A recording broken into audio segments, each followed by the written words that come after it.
validate po kami as actor and actress. Ikaw.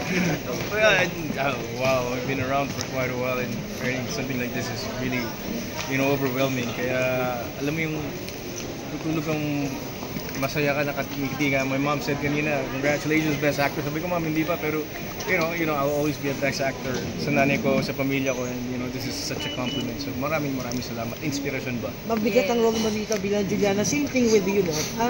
Anong feeling na worth it na lahat ng paghihirap, sakripisyo ay nagbunga?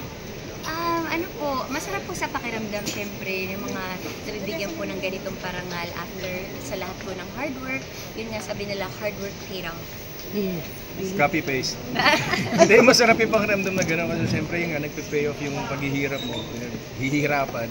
Pero at the same time, pag may ganito talaga, nakakataba ng puso at nakaka-inspire to give more, to do more, and to definitely be challenged para makagawa pa tayo ng mga characters na katulad ginawa ni Kimi, di ba?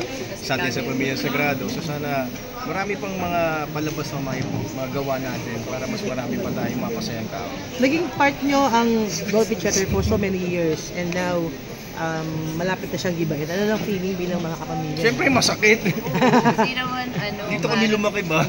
Oo, dito na. Ang dami nang nangyari dito sa building dito. Yeah. And, But we carry it in our hearts. Yes, nasa puso namin yun. And alam naman namin na nandyan pa rin ang mga kapamilya. Yeah. Malapit na ang showing ng pelikula mo. Anong feeling na ninenervous pa ba? Pero oo naman. Sa tambalan sobra. ng dalawa ni Paolo. Sobra. Kinakabahan talaga. And nagdadasal po talaga na sana po marami po ang makapanood. Manonood ako ng film. Hello! Thank you. Ikaw,